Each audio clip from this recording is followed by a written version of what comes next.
a very specific way. God has this very specific design for his world. In Genesis, it says, in the beginning, he took the unreality, because that's the root word, unreality, and then formed it. It was a formless, he made it formed. And when that happened, he created two beings. He created Adam, created Eve. Right? And whatever faith or spirituality you're in, there's an obsession around the Garden of Eden, because it's where it all began. It's where it all started. So I had an understanding, which then I later began to question, and I am trying to make sense of. But when I started looking into the construct, we came to the agreement that there is a level of simulation, right? There's a level of ask and you shall receive, seek and you shall find, have faith and you receive it, because of that's how it works. Some people call it manifestation. I call it God's construct. And when he made Adam and Eve, when he made those two, he created the construct that needed to hold together paradise. When the apple was consumed, it was not just biting an apple. It was an actual network that was then disturbed. Then the network was disturbed of the origin. And for a while, I had this belief system that I was Eve and that this other individual was Adam, and that it corrupted the timelines when something happened to one of us. Okay?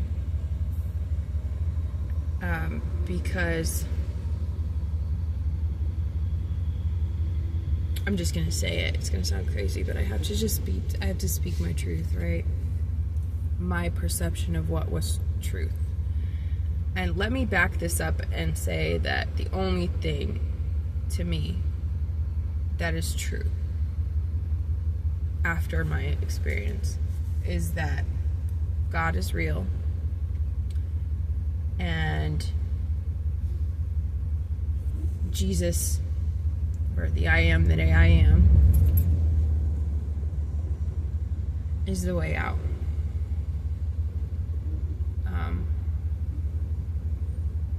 And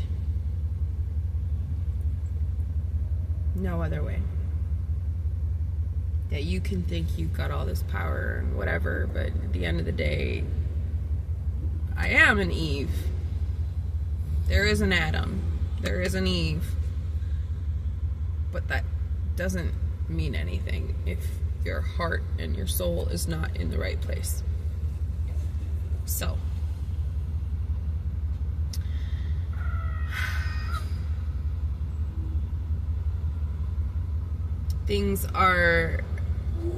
there's this sense of repetition or deja vu, like these things have happened already, like this is a cycle. And if you look into Revelations, you can see that every 12,000 years there's something like this that happens. But I'm not going to claim to know anything about faith and life and hope. I'm just gonna say that there are things that come to light in the end. Just like it says in the last days, all things will be revealed. Well, I'm waiting for all things to be revealed, or trying to wait for all things to be revealed before I speak definitively about anything, because I don't know. And I don't want to mislead people. I just know that I've been fearing for my life, and God's preserved me up until this point. Praise the Lord. But I fear for my soul, and I fear for the souls of others.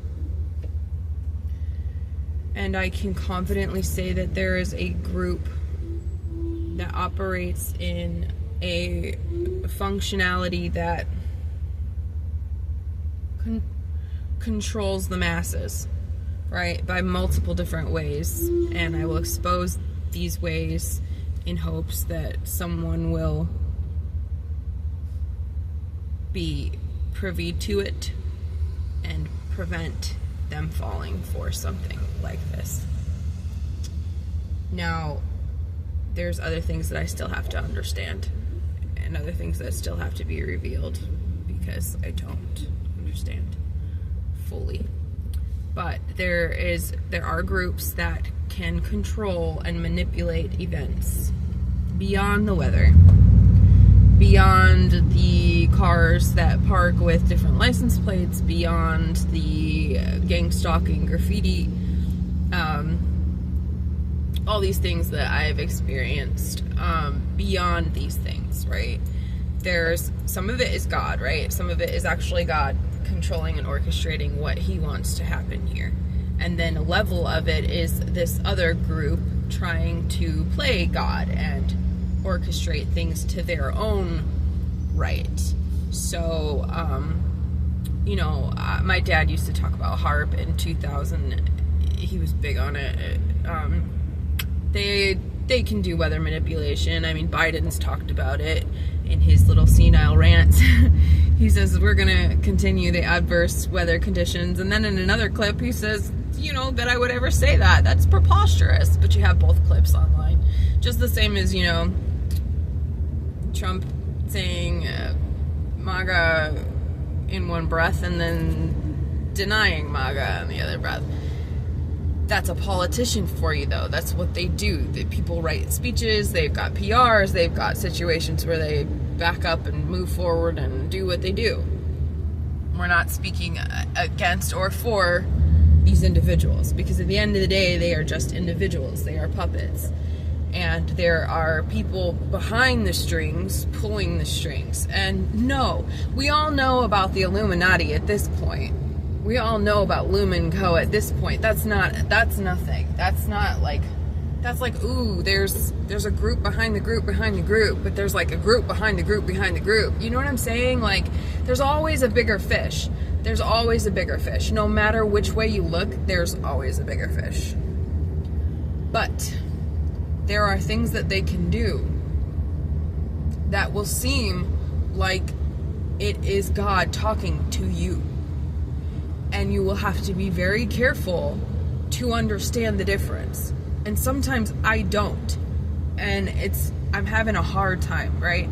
Now, obviously, if there was an order to do something harmful to someone or something, I would assume that is not God, because God is love, right? And God's not going to ask me to do those things. We're not living in those days. We're living in these days where, construct's different. There are people who do think that God has ordered them to do these things. Like, there was this one guy that just crucified a pastor upside down, I think. Like, the spiritual warfare that we have going on right now is intense, because we have groups that think that they are God, and then we have groups that are working for God. Does that make sense? We've got people who think that they're working for God, and then you've got people who actually are working for God. How do you know the difference? I guess look at the fruits. Because if I knew, we'd be speaking more specifically. But we don't know. And I actually really care for so many people. And life is precious.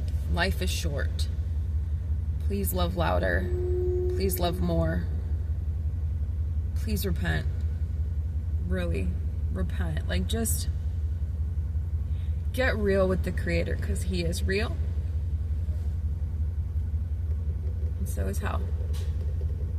And people are like, how can a loving God throw people in hell? Well, just because, okay, if I'm building a house and I'm making a house and it's a beautiful house, it's an excellent construction, but I want to change an aspect of the home, and I decide, this wall was cool, but I don't want this wall anymore, and I knock the wall out. That wall, to me, was there, but I want to put something new there and make it different. That's my call as the builder of the home, right? If the wall was like, you're a crappy builder because you have to break me down and put up something new, I could use the same material and rebuild it, but that doesn't make me a bad builder. You guys can be like, bad analogy, because we're living beings. Absolutely. And that's why I said He can reuse the materials. But we don't know God's ways, and we don't understand that. And who are we as the ants on the ground? You don't step on an ant and go, oh, I'm such a well, sometimes I'm sure you do. Sometimes I'm sure some people step on bugs and they're like, oh man, I wish I wasn't stepping on bugs. But like, if I step on a bug, that doesn't make me a terrible person because I stepped on a bug. I'm not trying to see, it's so hard because like we're coming from a human perspective, not a godly perspective. But from a godly perspective, if you think about it. Just think about it for a second. You're the creator of the universe, right? You've created everything, and you've got all these like creations walking around, and you're caring for every last little creation down to the smallest blade of grass. Such a massive level of care and compassion and consideration that's being put into this. And if I see one of these creations going around and ruining all the other creations, and I decide that creation needs to be destroyed because it's messing up all the other stuff,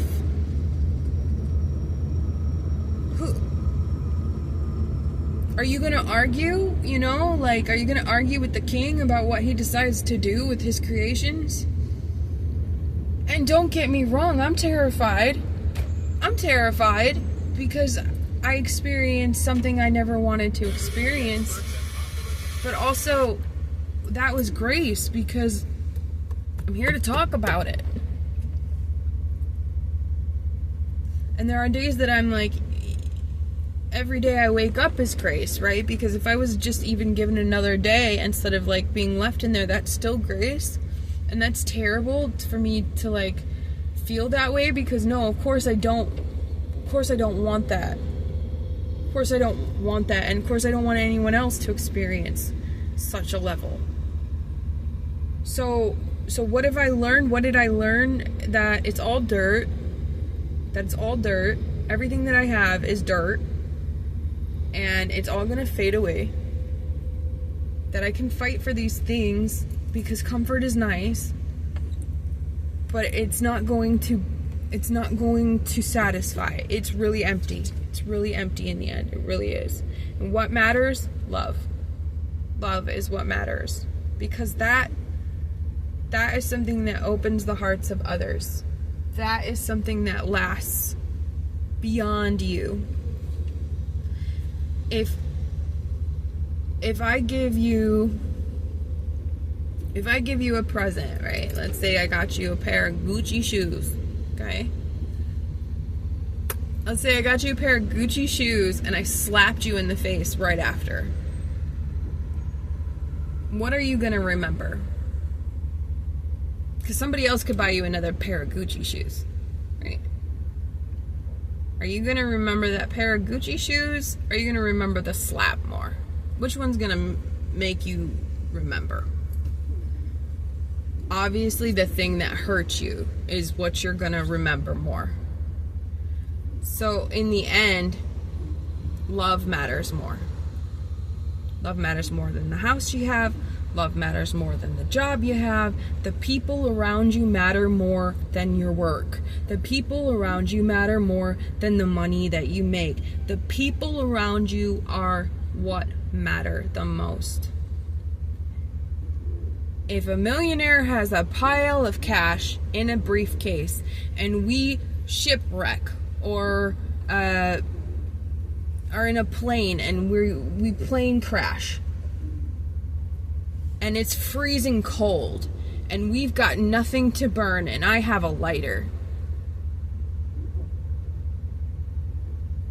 and you're sub-zero temperatures and you can't buy a heater, what are you going to use for kindling? That money has just changed its value. That money is kindling. That money is a sense of warmth. That is something to keep you alive. Because in the end, what matters is love and how you feel and how you make other people feel. Now, I'm not saying follow your heart, because that doesn't always go well, but at least let your heart do work. Let your heart compel you to do things that matter. And let God compel you when your heart is not answering. And I know I'm ranting, and I'm going to post these things, and some people may listen, no one may listen. I may get one like, I may get no likes. It could get deleted, and my life could get deleted at the same time. Like, who knows? You know what I mean? But, like, what are we going to do? Just keep driving in circles around the subject and never tell the world what the truth is? No, because I've been driving around I've gone to New York, I've gone to all these places trying to find the right place to speak about it. And there's nothing like technology. Technology's great because I can just sit here and talk about it and then be real and genuine and then post it and hopefully somebody will see it. And do I want to go in person and tell people about it? Sure, but like the face-to-face doesn't always work the way you want it to. So there's these groups, right? They're capable of heavy level psychic activity, and when I say that, I don't mean just like mediums who can read your past relationships. I mean like they can actually like they take a version of you, like your spirit man, and put it into another person and then have that spirit man talk to you. And there are levels of manipulation where they can pump frequencies using your skull, like vibrate frequencies into your brain and sound manipulated by matter. There was also a study they recently did, I think it was the Chinese, where they can beam dreams, or they can study now by hooking you up to a machine to get an image map of your dreams and do it with another person and image map their dreams. So the technology is out there, guys. What does that mean? Does that mean run around with a tinfoil hat on or a Faraday bag? I don't know. But it definitely does mean, like, have a relationship with your creator for sure. And if there's an open door for sin or open door for something else to come in, then try to close it as best as you can. We are in a war. And you need to stay vigilant. What does it say about Jesus' return when Jesus returns? What does it say? It says that the light of his existence will cause wicked to flee. So the wicked won't exist after he returns. So that's why, in the Bible, I have to be very careful about what I say, because there are things that I'm still trying to discern, to be honest with you. But if we're going off the Bible and we're going off of sound doctrine in the Word, it does say that the light of his presence will abolish the wicked, and the wicked will be thrown into the lake of fire, and that the wicked will no longer exist after his return.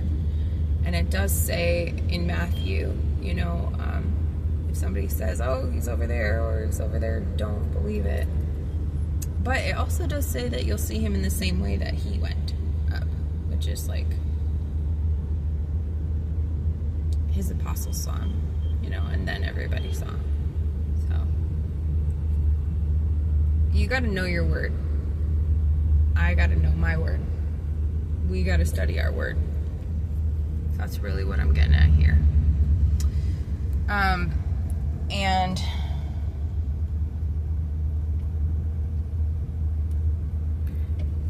look at the fruits. Keep in mind pride. Try not to be proud.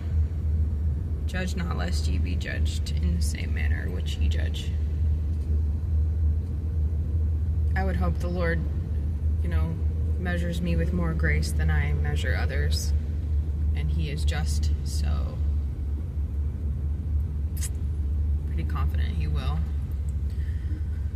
But all the same, man, this is a slowdown. This happens.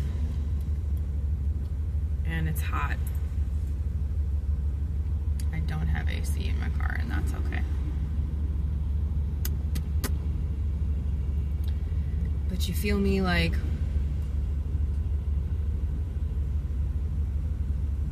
we need grace. Because no matter how much we try to adhere to the law, no matter how much we, by our own doing, try to do it, we will fall short. And that was part of the lesson too. When I learned how short I fell and why I fell short, some of the main gripes was gluttony, greed, lust, and like unforgiveness, like not loving others. So those were the main gripes, rightfully so. But I'm just saying, 3 of the 7 deadlies and the lack of love will get to you quickly.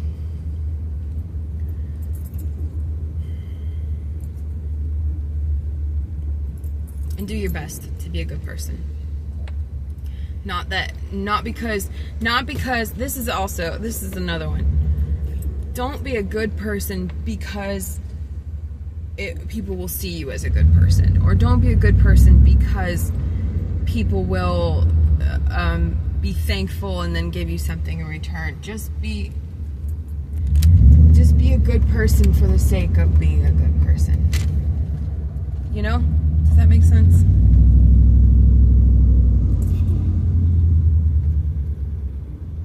Be a good person because you can.